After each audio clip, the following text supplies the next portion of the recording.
Good morning mga ka-agro-racers. So, nagtakaroon din sa Barangay Salvacion. So, nag-follow up na karoon og artificial insemination sa anay nga Durox. So, muna guys, ang babuyan sa akong customer. So, kanina guys, na customer guys, ulitaw pa ni, pero pugihan kayo ni. So, as you can see guys, tanaw yung mga baboy, yung mga anay. Di ba kabuok? Asawa na kulang ka na akong customer guys. Sabi ni kapugihan kayo.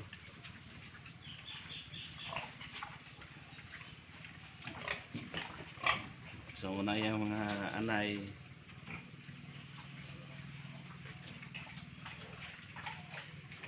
So why nagtatrabaho siya sa gobyerno. Sideline po siya kung may baboy.